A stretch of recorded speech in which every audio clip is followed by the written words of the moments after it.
अस्सलाम वालेकुम। जय भीम, जय महाराष्ट्र। भारत देश डॉक्टर बाबा साहेब अम्बेडकर जी के बनाए हुए संविधान से चलता है, ना कि कट्टरपंथियों से चलेगा। मैं आसिफ अहमद शेख भारत देश के और महाराष्ट्र के सभी लोगों से कहना चाहता हूँ कि 18 मार्च 2025 को महाराष्ट्र के नागपुर में जो दर्दनाक घटना घटी वह एक सोची समझी साजिश थी।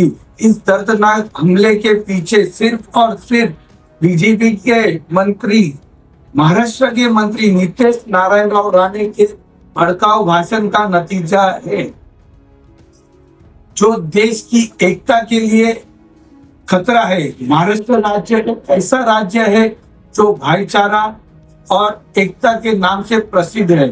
देवेंद्र फडणवीस जी से कहना चाहता हूँ कि महाराष्ट्र राज्य में पढ़ने लिखने वाले लोग ऑफिस में काम करने की बजाय उन्हें धर्म के नाम पर एक दूसरे से लड़वाया जा रहा है, जो देश के हित में नहीं है।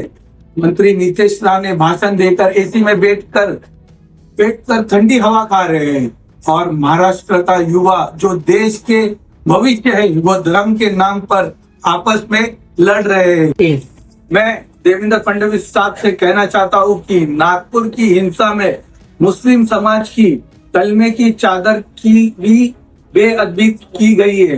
कलमे की चादर बोले तो कलमे के उसके ऊपर अल्फाज लिखे हुए रहते, आयतें लिखी हुई थी। मक्का शरीफ का फोटो है, एक तरफ मदीना शरीफ का फोटो है, जिसकी पैरों के नीचे मार मार कर बेअदबी की गई है, जिसका वीडियो भी मौजूद है।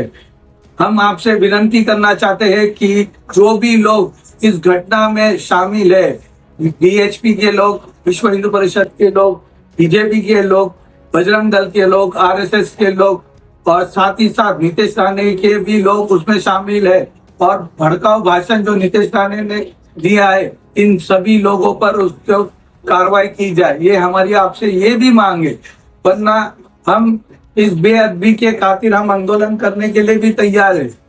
नागपुर हिंसा में एक तरफा कार्रवाई ना करें।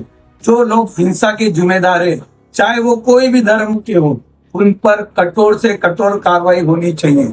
साथ में जिन्होंने भड़काऊ भाषण दिए हैं उन पर भी कार्रवाई करें, जैसे कि नितेश राणे ने जो भड़काऊ भाषण दिया है उस पर भी कार्रवाई होना चाहिए। मैं देवेंद्र फडणवीस जी से कहना चाहता हूँ कि कनकौली के मसले में अब तक कोई कार्रवाई नहीं हुई है, क्योंकि मार खाने वाला परिवार एक मुसलमान था जो कि हमारा परिवार है, और मारने वाले लोग नितेश राणे और नितेश राणे के साथीदार थे, जिन्हें सिंधुदुर्ग पुलिस और पनवेल पुलिस का सपोर्ट था। मैं देवेंद्र फडणवीस से कहना चाहता हूँ कि महाराष्ट्र में और देश में आपकी छवि बहुत अच्छी है।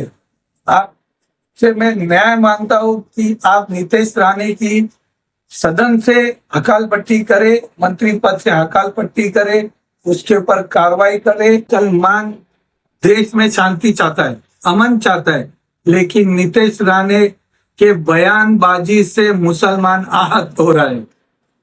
हम लोग को अगर इंसाफ नहीं मिलता है तो भारत का, देश का, महाराष्ट्र का मुसलमान आंदोलन करे, रास्ते पे उतरेगा और आंदोलन करेगा। उसके बाद में जो लॉ एंड ऑर्डर खराब होता है उसका जिम्मेदार सिर्फ और सिर्फ सरकार रहेगी। चाहता हूं कि जिस तरह महाराष्ट्र के नागपुर में दंगाइयों पर देशद्रोह का मुकदमा आपने दायर किया है, ठीक उसी तरह कनकौली और पनवेल के ट्रेन में धर्म के नाम पर पेड़ निर्माण करने वाले महाराष्ट्र के मंत्री नितेश राणे और सिंधुदुर्ग के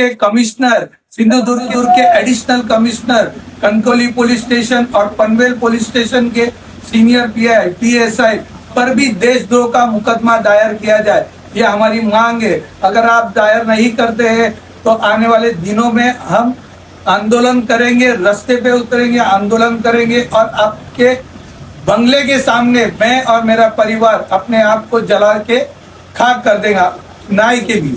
मैं देवेंद्र फडणवीस साहब से कहना चाहता हूँ, अगर हमारी मांग अगर पूरी नहीं होती है तो हम लोग जंतर मंतर दिल्ली में भी जाकर लोकसभा और राज्यसभा के सामने भी प्रदर्शन करेंगे। अगर आपसे गृह मंत्रालय संभाले नहीं जाता है तो आप इसका इस्तीफा दे दे और इसका कार्यकाल मुझे दे दे।